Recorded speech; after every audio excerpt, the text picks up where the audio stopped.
Advantage to the banks of the Rhine.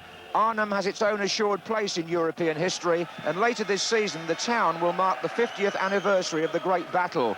But this European football tussle takes place in a small English lower division style ground with a capacity of 12,500, of which some 1,500 have come across from Norwich. And the City team is the one which beat Everton 5-1 on Saturday. Number 2, Ian Culverhouse, will start as sweeper.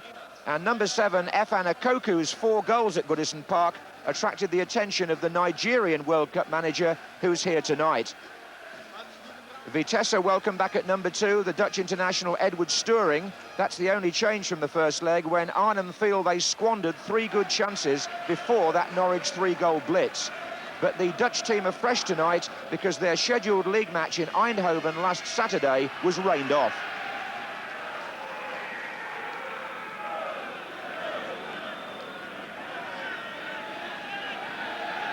The referee, Kefalas, and his linesman come from Greece. Norwich City in a chain strip tonight of blue shirts, knowing that if they score so much as 1 goal here as the away team, then Vitesse Arnhem would need to score 5 to win the tie.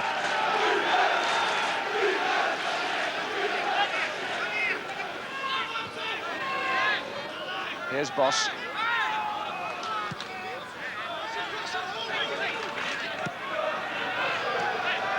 Held up.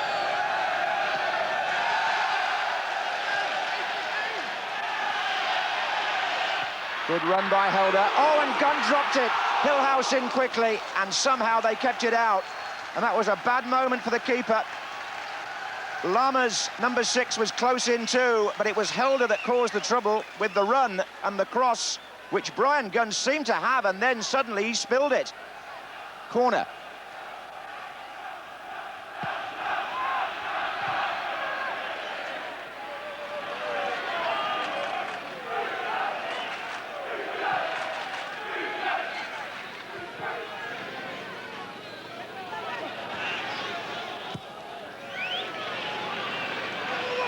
Here's Akoku.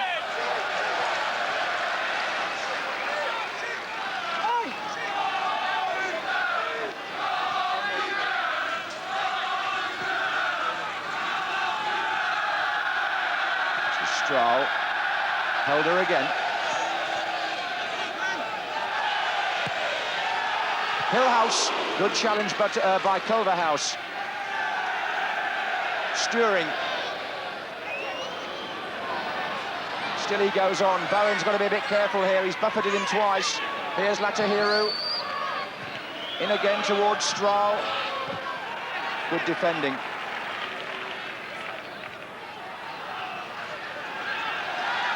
Boss. She's held up. Vermeulen coming forward. Hillhouse trying to use his... Boss shoots.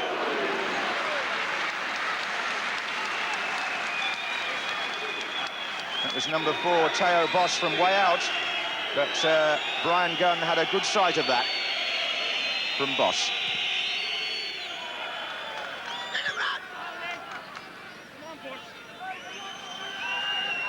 Well, Norwich planned this match rather like a military campaign. Mike Walker, the manager's been over twice to look at the facilities.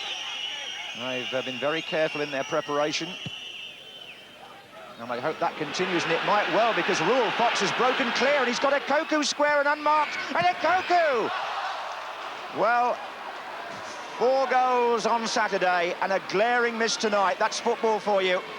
And Efan Akoku could have put this tie beyond redemption, but he completely missed his kick.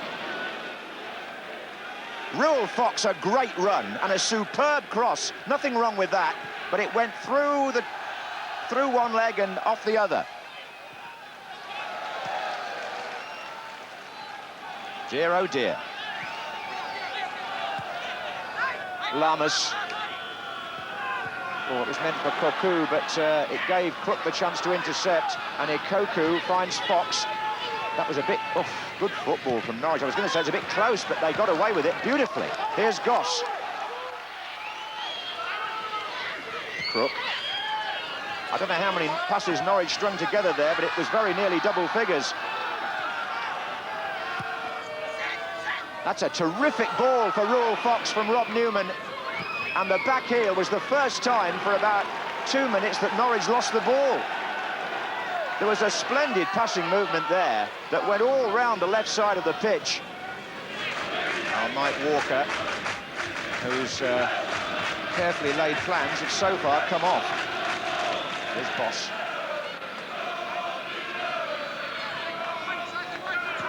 Van der Looy. Hillhouse.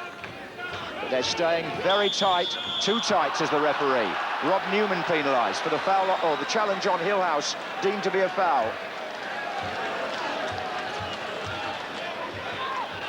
Now, 2 players coming in with a run here. This is Cocu,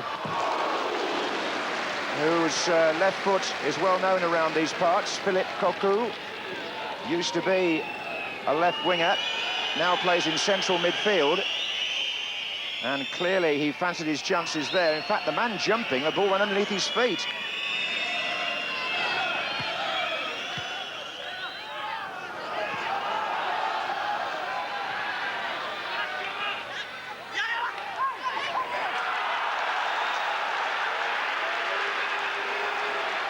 In the end, the linesman gave it to Vitesse, and Lammers has picked the ball up and taken the throw into Hillhouse. That's another decision that goes against Norwich.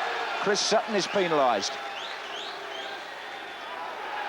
Oh, there's a bit of trouble there, and oh dear, there's a fight broken out. The Greek referee will have to sort this one out. Everybody losing their temper with each other. I think Ruel Fox was involved initially, there wasn't much doubt about that.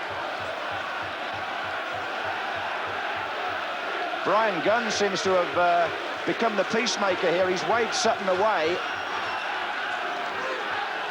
The match didn't have any kind of edge to it at all until then.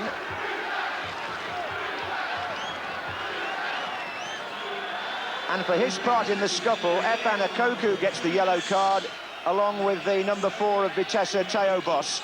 Both players cautioned.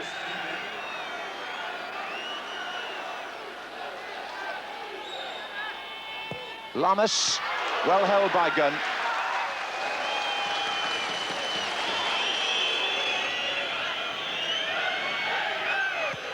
So 3 minutes left in the first half, and no goals, but quite a lot of drama happening here. And Ian Culverhouse at the back, trying to stay cool, and there are feet flying a bit now. Another foul. And another yellow card. John Polston.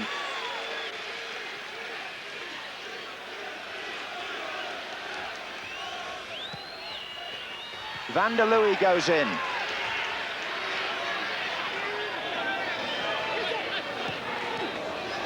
Well played by Cocu. Fantastic shot. And I would imagine a brilliant save.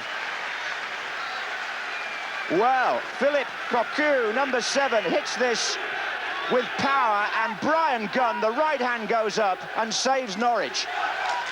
And out comes Gunn again, and he's fouled this time. Oh, and he's reacting a little bit.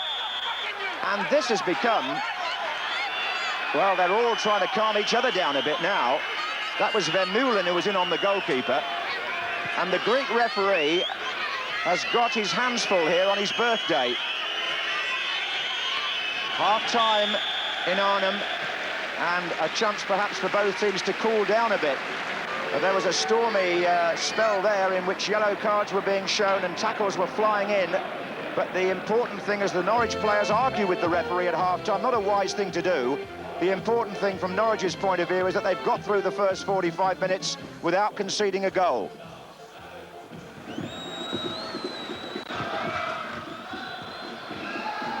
And away go Norwich for the second half.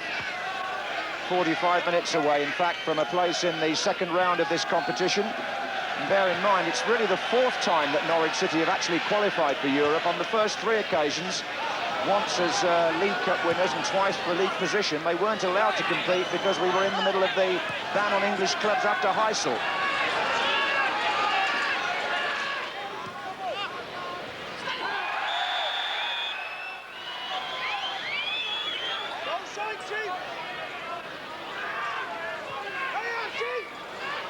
And Koku gets a foot in.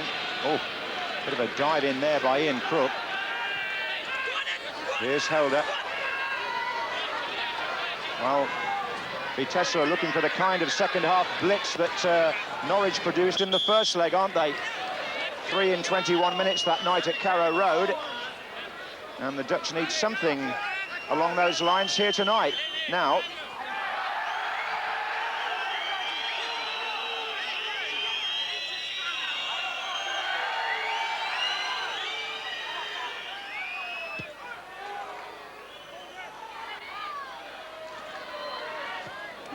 oh, it's a good ball by Chris Sutton, and look at Koku here. What a chance for Norwich, and he's fluffed the second one. Well, would you believe it? Koku here was clear of the defender, and he poked that straight at the goalkeeper. Two wonderful opportunities for Koku and Norwich to have gone clear, and they've both been missed. Vermeulen. Helder. Now Koku goes back to challenge, and it's going to be a corner.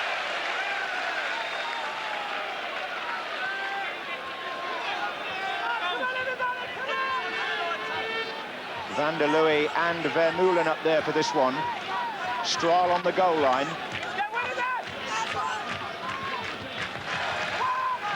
Oh, and Van der Leeuwen was close to it, but the chance here for Norwich to spread out. Mike Walker's on his feet, waving them out, but they've all stayed in there. Koku. Norwich didn't get out there at all. This is Latahiru.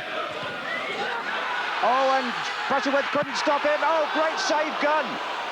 Tremendous stop by the Norwich goalkeeper, and Strahl can't believe it. He was clean through. He's cursing his luck, the number 8, but it was a fine save. Butterworth here gets pushed off the ball, in my view. But what a good stop by Gunn. Koku over the top. Well, that was possibly the best chance Vitesse have had, or the best opening they've had, because Gunn was exposed.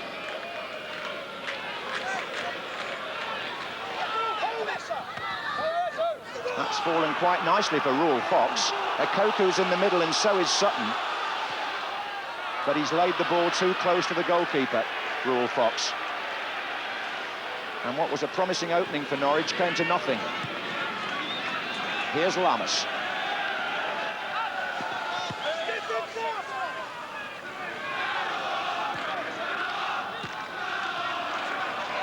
Fox again, Koku again. No, it's not. Van der Leeuwen.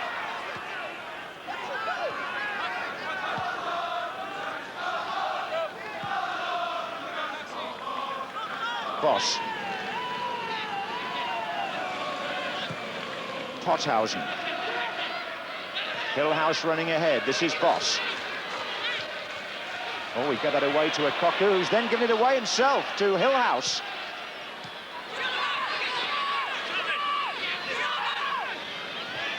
Well, Norwich really having to retrieve Koku's error there.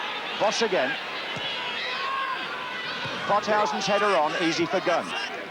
The bench won't be pleased with the big number 7 there either. Efan Koku really played his side back into difficulties. On by... Oh, that was a shirt-pulling incident, surely. Van der Leeuwen on Sutton.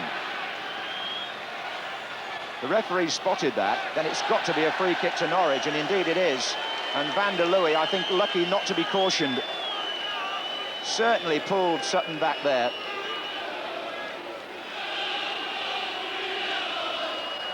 Ian Crook just standing behind the ball. Might fancy a try from here. Oh, he did! And that was so close from Crook, who's something of a dad hand at free kicks for Norwich. Former Tottenham player who won a medal in this competition in 1984. Nearly won the match with that, or could have done. Curled it. Oh, look at the bend on that.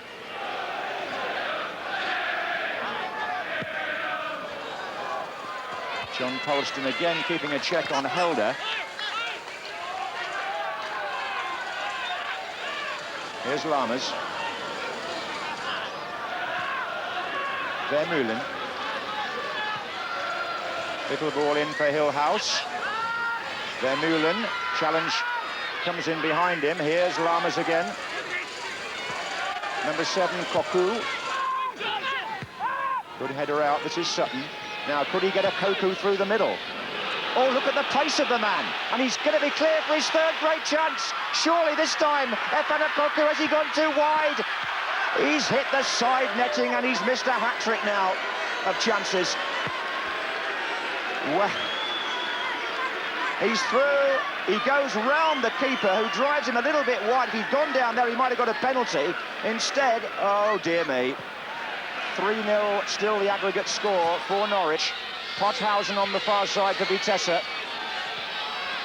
Latahiru. Pothausen. Oh, Cocu! Brilliant effort.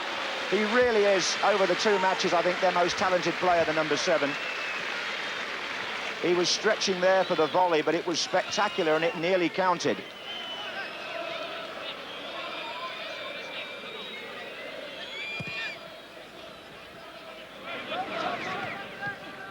Sutton, got to go right really, but didn't find Rule Fox.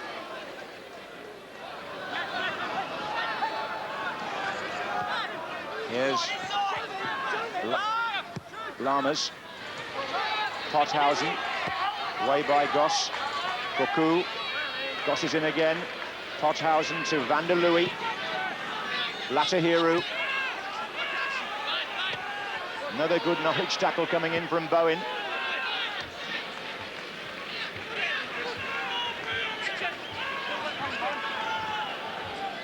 Boss.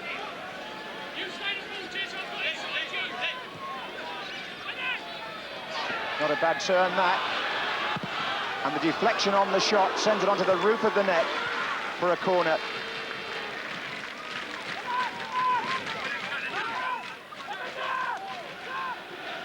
The 11th corner that Vitesse Arnhem have had. There's been some good defending from set plays. And Brian Gunn was beaten by that. It flew through from Sturing, the number 2, and this was a good opportunity.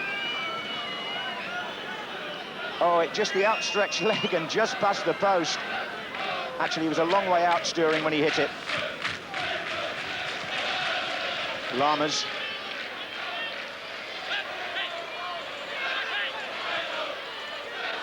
Vermeulen. Good effort. Oh, tipped over by Gunn. From Vermeulen. Another corner to Vitesse, which Cocu on the far side will take. Van der Leeuwen is up here. Pothausen jumping. Here's Latahiru. Back again to Cocu. And again Norwich stay firm.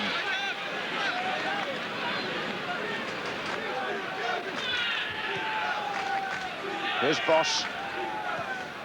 Trying to get the man in on the far side. Culverhouse should see this one to safety. Yeah, there's going to be a Norwich substitution.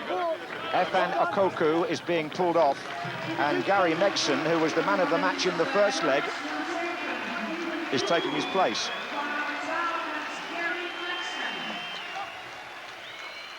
Wearing number 12. This comes with about 4 minutes to go. Very pensive Herbert Neumann there. Sturing.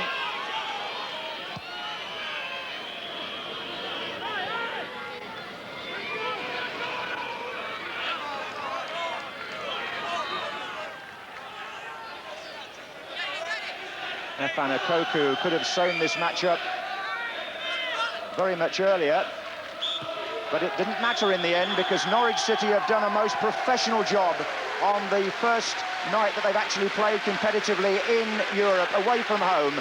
A solid defensive show, well organised, played perfectly really on the break and could have had 3 goals and restricted Vitesse Arnhem to, at the best, 1 really good chance. Efan's first European tie since a classic match here against Inter Milan 3 years ago.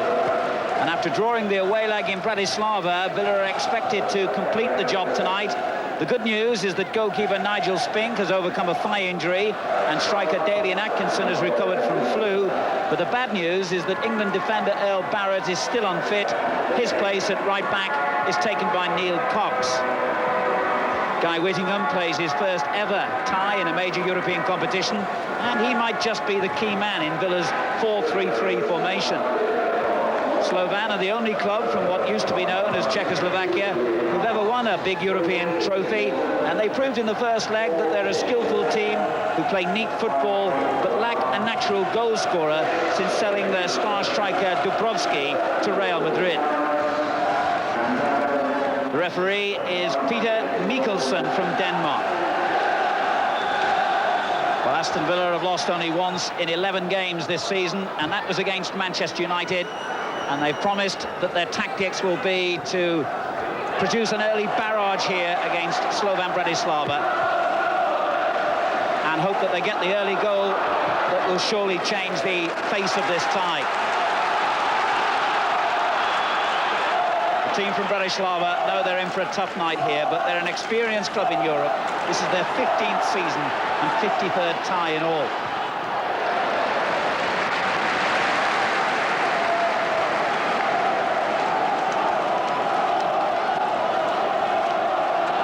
Chasing again down near the corner flag there with Teal and gets clattered into the advertising hoarding, but does get a corner for his side. Comes from Argentina, from the River Plate club, and only signed for Slovan recently.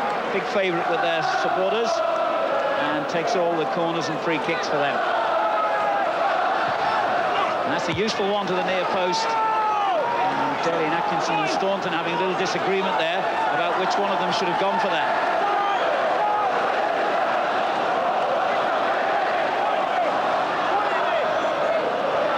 Negro again with the kick, and it's another useful one, almost reaching Tomaszek. Villa get it away. Skupala. No hint from the early play here that Slovan have come to defend. An away goal, of course, would be absolutely critical.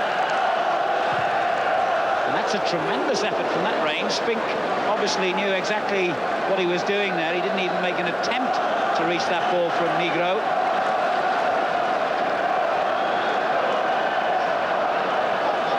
Well, I can only say he read it beautifully, because it did indeed go wide.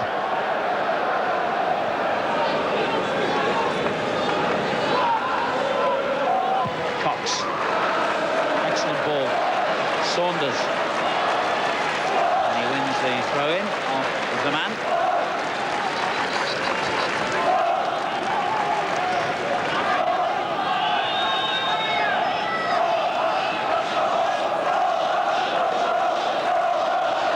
Dean Saunders finding Cox. It's a wicked-looking ball in, and Townsend with the header, and then a good shot by Whittingham, and it's hammered in by Atkinson.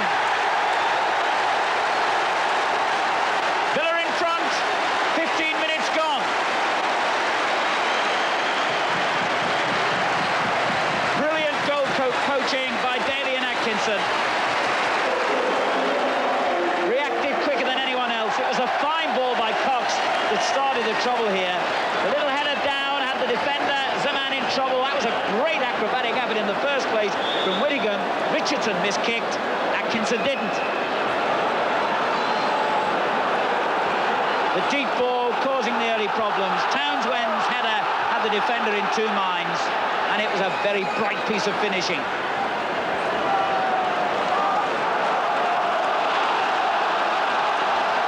Atkinson's fourth goal of the season. Cox, whose superb cross led to Villa's goal. Across the back four to Teal.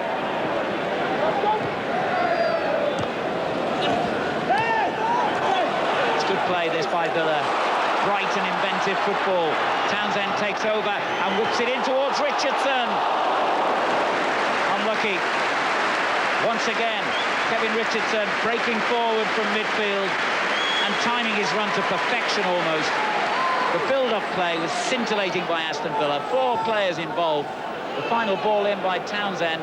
Just tried to pick out Richardson. Just failed.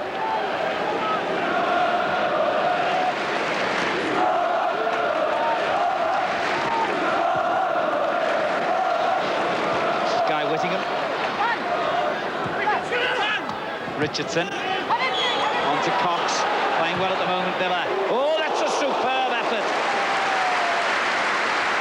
But he's still only 21, Neil Cox. He wouldn't have been playing, obviously, if Earl Barrett had been fit. He's only ever scored once for Aston Villa, and he was very close to a second senior goal here.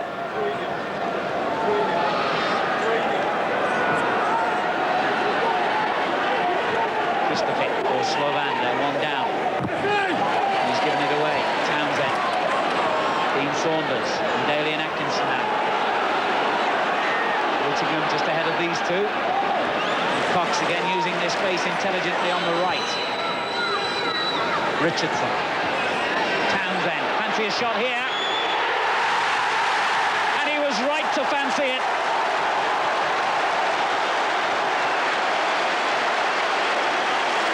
A superb strike by Andy Townsend, and Villa have a second.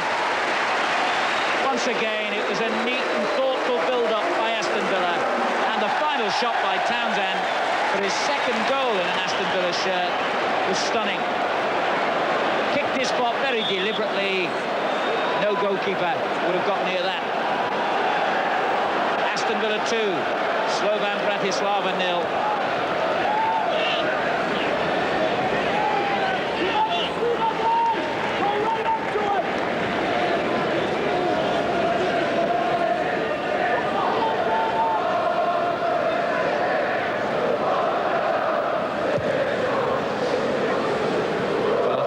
For Villa now would surely clinch things even at this early stage, and Whittingham almost provided it. Good save that time by Benson. The danger hasn't passed yet. Richardson. Oh, lovely layoff by Townsend. Whittingham again finds his shot being blocked. Real pressure here on Slovan. They can't get out of their own half at the moment. Cowans. Richardson. Good ball. Staunton. And whips it into the near post, and the goalkeeper quite happy to see that one go behind. That surely should be a corner. Well, Whittingham almost made it 3 for Villa here. It was an excellent effort. A good save.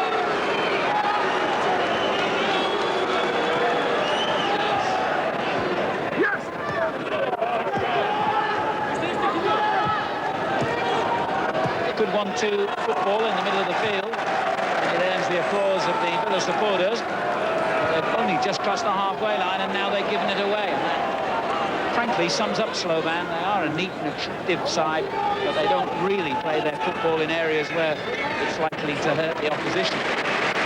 Villa do.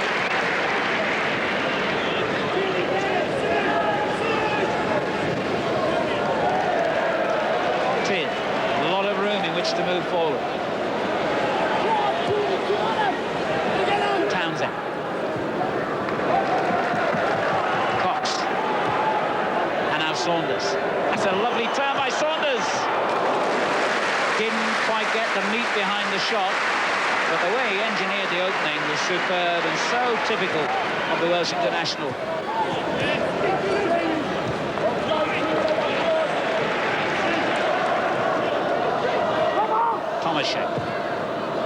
Long ball for Kinder, the attacking left-back. But Cox is having a very sound game. Now McGrath. Cowans. Neat ball to Saunders, whose control wasn't quite so neat. But Cowans wins it back again. Lovely skill. Staunton. Picks out Saunders. Oh, brilliant by Saunders. That deserved a goal. Looking very lively tonight, Dean Saunders. Losing defenders with these little feints and sways. Beautiful bit of skill here. moment, he's going to deliver the shot that will match the build-up. Not quite this time.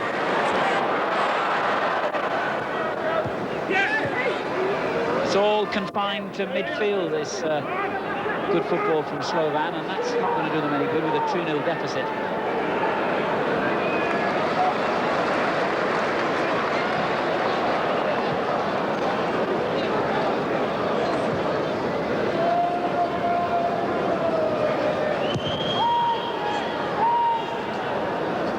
Whittingham touching it on. It's a lovely ball to Dean Saunders. Well, if you want to be charitable, you'll say he's not having much luck in front of goal tonight. If you want to be uncharitable, you'll say he should have scored a couple by now. Lovely touch on, wasn't it, by Whittingham? Just flicked off the goalkeeper's boot.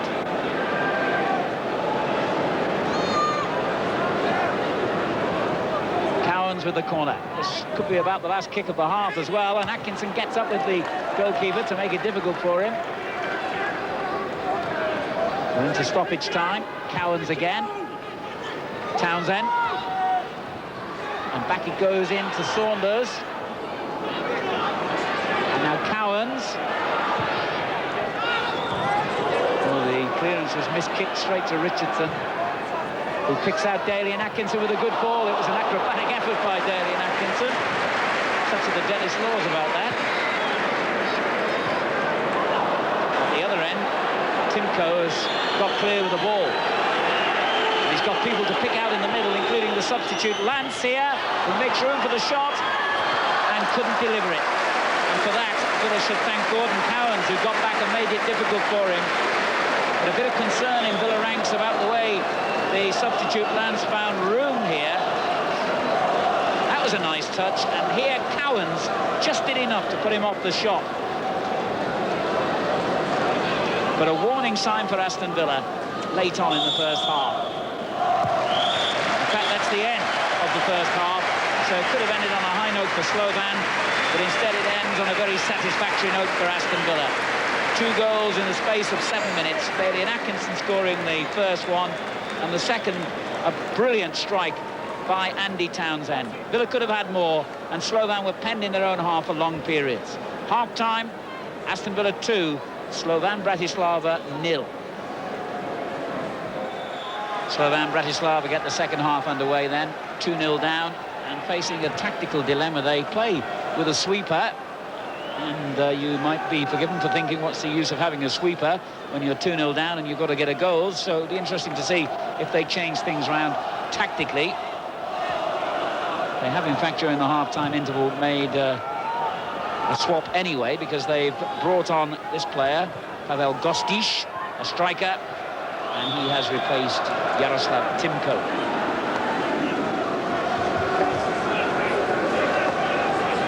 Ron Atkinson led Manchester United into Europe in the mid-1980s. There's nothing he loves more than pitting his technical skills against European opposition. I wonder how many opportunities he'll get over the rest of the season with Aston Villa.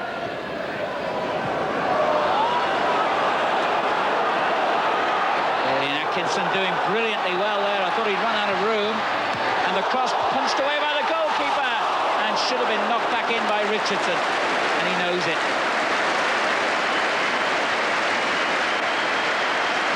Well, Atkinson refused to give up what seemed a lost cause down the left touchline, and his sheer persistence made an opportunity out of nothing then. First of all, he did well to hold off Petsko. He did even better to keep the ball in play, and better still to make a cross as accurate as this under pressure. Richardson let him down.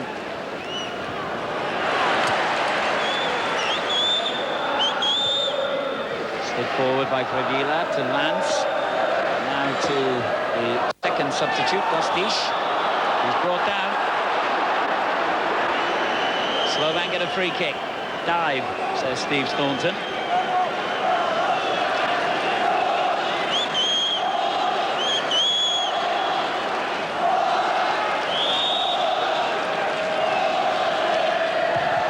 That's a dangerous kick. It only needed somebody to really commit themselves there, because it was whipped into the danger area by Negro, but none of his teammates really seemed to either anticipate it or be decisive enough to try and get on the end of it.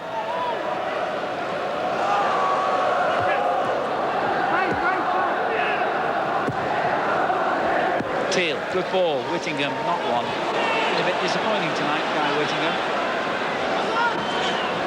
Gets into good positions, but then has wasted them mainly. Now he's into a good position again. Can he make the most of this? No. It's a good tackle, in fairness. Well, Guy Whittingham's the kind of player who thrives on getting goals, of course, and when he's not getting them, his confidence isn't quite so high. He must have thought he was on with a chance of a goal here. Took it past the defender, but then that fine sliding tackle took it off him. Now Kevin Richardson and Saunders in acres of space. Daly and Atkinson in the middle. Staunton arriving edge of the box. That's a free kick.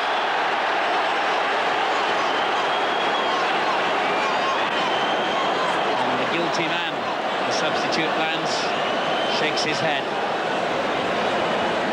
I don't know what he's got to complain about. Clear trip. The Slovan wall refusing to move back the required distance.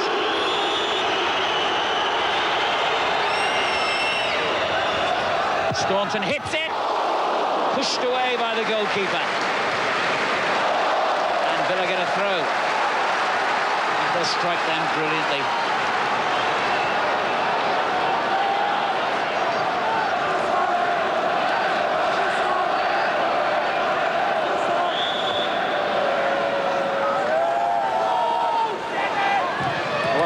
By Kinder, and it took a quick kind of double bounce there before going behind for a goal kick.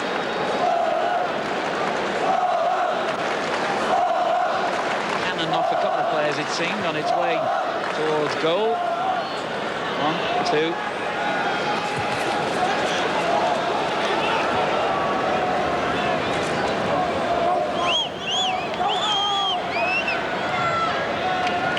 Wins another corner for Slovan.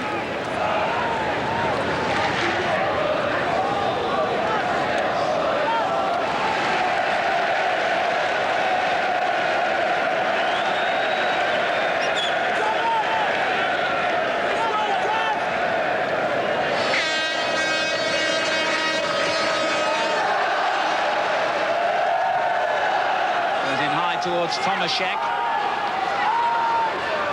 Villa. Finding Petsko. And still Petsko. And the shot by Krivila, and it's in.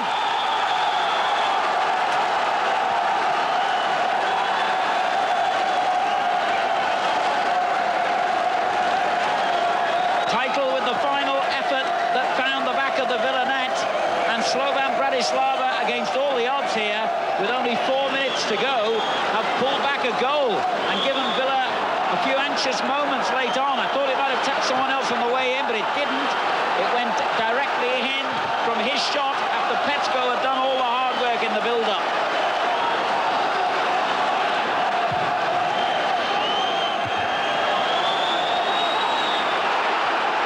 And once again, Negro has it. And it's a decent-looking cross as well. Petsko couldn't quite reach it, though. Aston Villa get a throw-in. This is unbelievable, the way Aston Villa are living on their nerve edge here when the game seemed comfortably won for so long.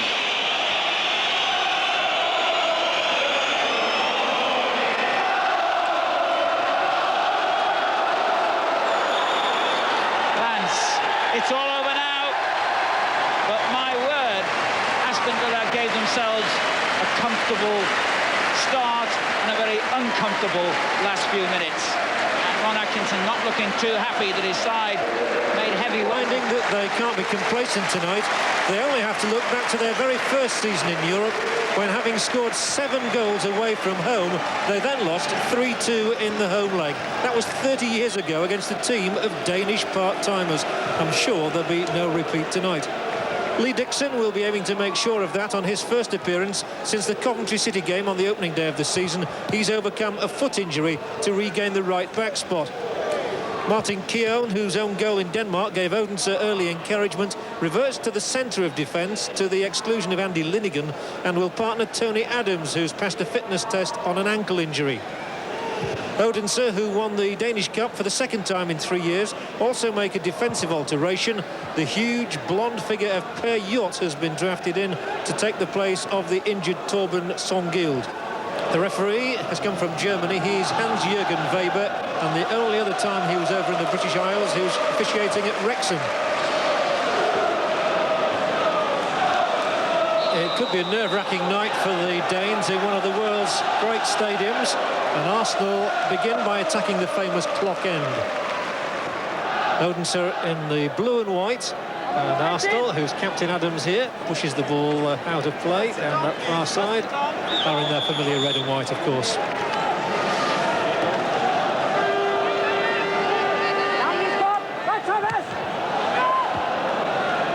Will look to release Wright and Campbell, of course, with their tremendous pace, and there were problems immediately there for Hemmingson. In the end, he had to put the ball out. And the first cross of the night is cleared easily by Detlefsen. And there's a nice, comfortable catch. Almost like a fielder on the boundary edge for Lars Høgh.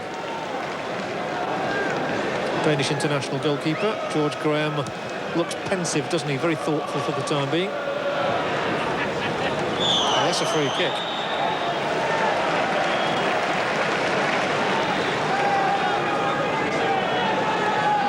So Ian Wright will be one of those taking up a position inside or just on the edge of the Odense penalty area. Sure, Merson will swing this one in. It's been left totally to him. Høgh has gone to his near post. Both Keown and Adams are up there. Adams lurking around the back post. And Merson floats it. Oof, dearie me. Campbell was very close to a critical touch. And Høgh, very unhappy, I think you could say, with the defenders in front of him. Here it is, you see, and the keeper standing his ground and then coming for it before Campbell got the touch. And now the goalkeeper has committed a free kick by holding on for too long. And that is poor goalkeeping from an experienced man. Høgh played for Denmark in the 1986 World Cup finals in Mexico. He ought to know better than to do that, a man of his experience. So this free kick gives Arsenal a tremendous opportunity. As you can see, it's 3 or 4 yards inside the Odense penalty area.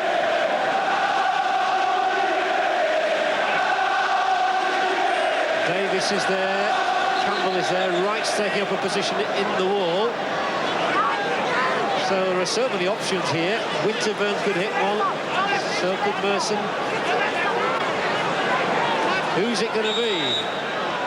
It's going to be Merson, and it's charged down. So the 10-man blue wall was effective.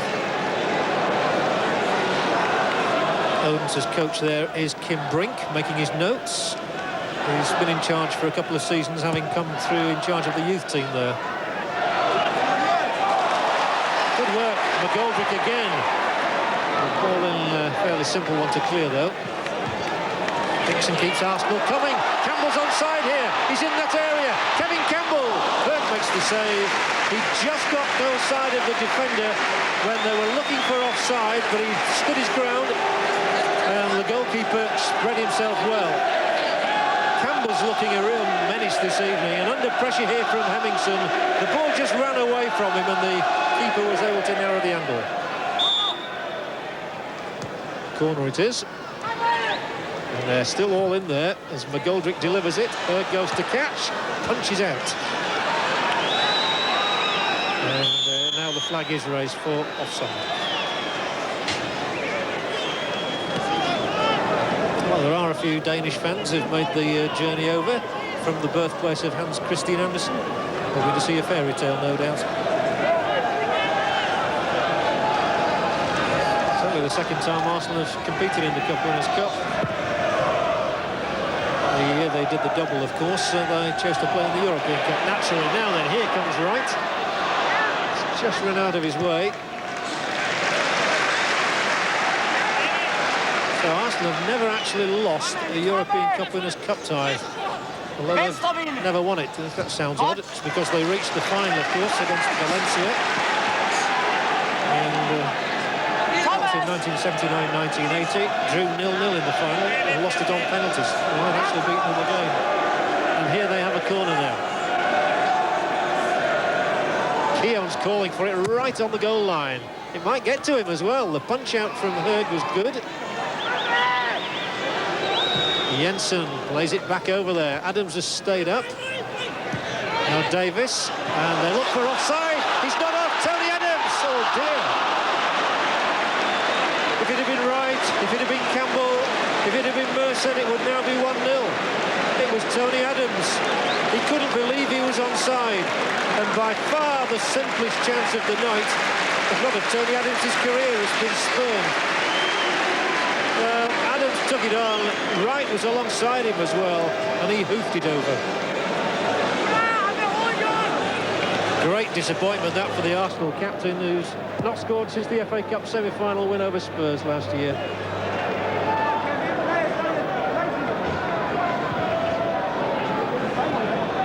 McGoldrick switched flanks and is trying to get the better of his opponent and wins the corner. I think McGoldrick, he got fed up of waiting for the ball out on the right, so he decided to do something about it and switch to the left. The Danes would be upset now if they conceded a goal and survived for so long. But here's Adams, looped onto the top of the net. That's more like Tony Adams, of course. So we're used to seeing him in that sort of position with the ball landing on his head in the penalty area. And he didn't even have to climb very high for that. He didn't climb at all, in fact, just over. Well met again by Keown, who's been like a rock tonight. And Merson is here. Building down the right again with Ian Wright. Again, they get bodies around him. They certainly know all about the England striker.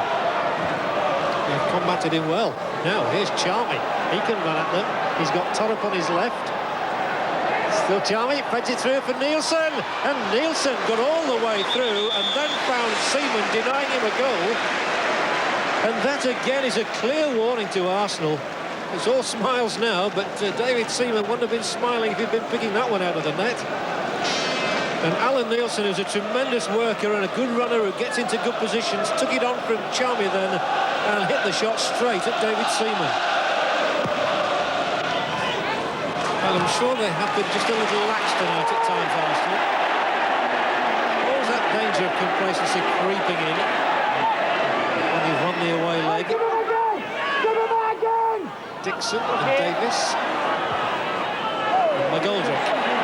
He's the one who looks on his mettle. He tries to get around Yacht, goes down, and it will be a free kick. Much as Yacht protests that the Irishman did a little dive, the referee has voted in favour of the free kick against the Dane.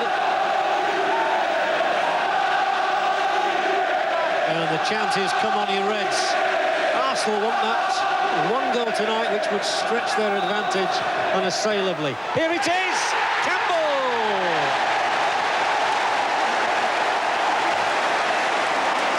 They've waited a long time for the breakthrough, and when it came, the ball flashed into the net off the head of Kevin Campbell. It smiles around Highbury now, as Campbell gets his 6th of the season, and it's surely the one that's going to be good enough to take Arsenal into the next round of the Cup Winners' Cup.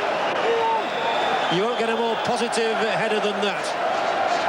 Campbell, who scored against Benfica 2 years ago, has responded just when Arsenal needed him most.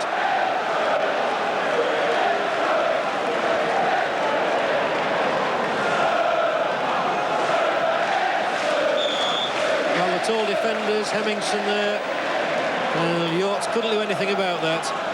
Arsenal having won the free kick, more importantly, win the lead.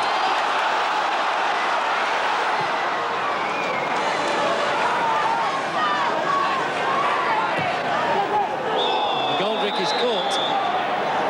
And don't think that's worth a yellow card, surely. I think he just caught the man.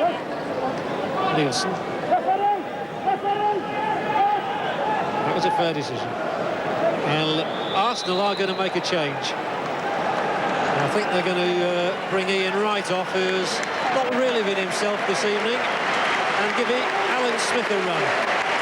So Ian Wright, looking a little bit jaded this evening, leaves the field. And Alan Smith, who was very much an instrumental member of the side 2 years ago in the European Cup, gets a run out, wearing the number 14 shirt.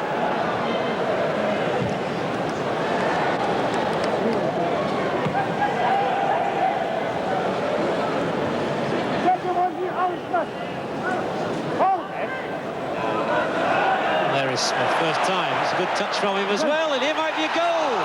Campbell inches off it. Well, Alan Smith played his part in that move, which nearly produced a second for Kevin Campbell. Good ball in again from McGoldrick. He really has troubled them all night, and that's how close Campbell was.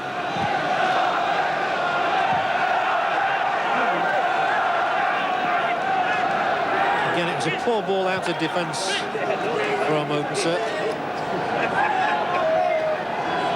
He'll be happy with the fact that they've competed well in one of the most difficult arenas to play, but unhappy that his side appears to be going out at the first hurdle. Keep changing it. Keep playing 2 touches.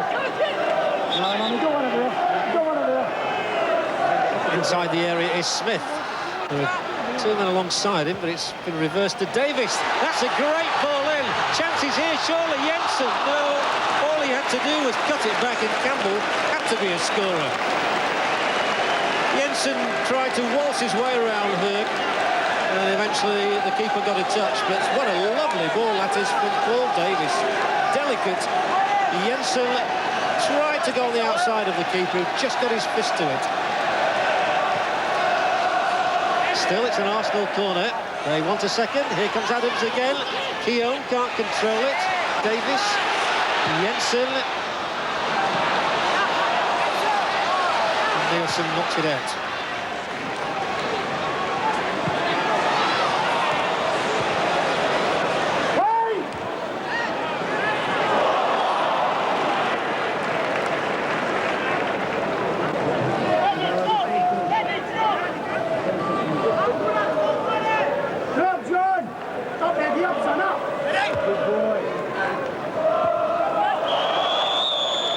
Free kick Arsenal's way. And there's certainly going to be no repetition of that amazing match 30 years ago, when the side from Copenhagen, Stavnet, who were a combination team, equivalent to a reserve side, came to Arsenal and won 3-2. Here's Jensen, the Dane, crossing. Campbell! No! And he'll be bitterly disappointed not to have got his second goal, because that was a really clear shoot opportunity. Jensen, good ball in, heard the keeper started, stopped. Campbell, the header wasn't powerful enough. The Danes are perhaps not the strongest in the competition, but they've made Arsenal fight all the way in it. And certainly for the first 20 minutes in Denmark, they made life very uncomfortable. Torup tries to do exactly that to them now, but that was good defensive work. And Nielsen's battled well to win it back. And he's got on, and they've allowed Nielsen to score a goal. That goes down to sheer tenacity on the part of Alan Nielsen. Seaman will be disappointed, Arsenal totally disappointed, and that small group of fans who've made the journey from Denmark feel it's been made worthwhile by Alan Nielsen's goal. Torup there seemed to have lost the impetus with the move, but then Nielsen won it back off Jensen, went on, the ball ballooned in the air off Keown, Seaman checked and wasn't too sure, and Nielsen was just allowed to run on and tuck it inside. And now at the other end, here's Alan Smith. Could have gone down, he didn't. As Arsenal, well, they want to win on the night.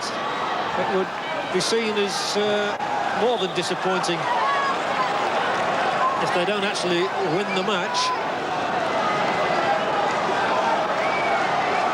But it's 1-1 at the moment, and Kevin Campbell's single goal has been enough to carry Arsenal through to the second round of the Cup Winners' Cup.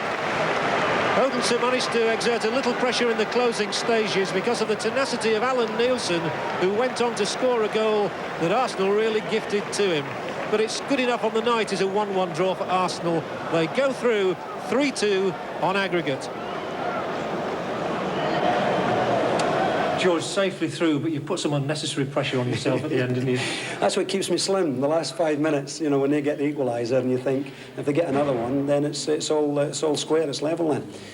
But they actually came, and I think they were going to make sure they weren't going to lose 3, 4 or 5-0. I thought they got everybody back behind the ball, well organised, and 1 or 2 good players. I thought Chiami, the centre forward, was very dangerous, and I think Martin Keown did a great job on him tonight. But we had plenty of the ball, defensively excellent. Midfield and the attacking third, midfield and the forwards, I thought were a bit disappointing tonight. We didn't really capitalise on the few chances we had, and we looked as if it was all an effort tonight. Well, Saint, a good result for George Graham's waistline, but...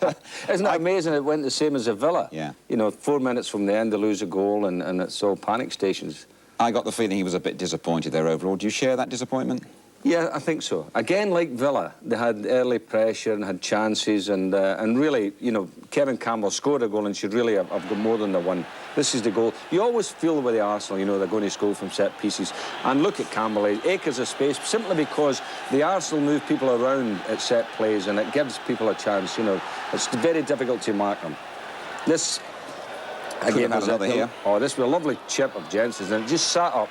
Campbell went up too early. He's waiting for it coming down, and of course he doesn't get any power in it, Jim, because he was on his way down when the ball arrived at him. How about Seaman and Dixon here? This was really a bit of a mix-up between the two of them. When the ball spun up in the air, Dixon's looking at the goalkeeper saying, "Come on, then, you come."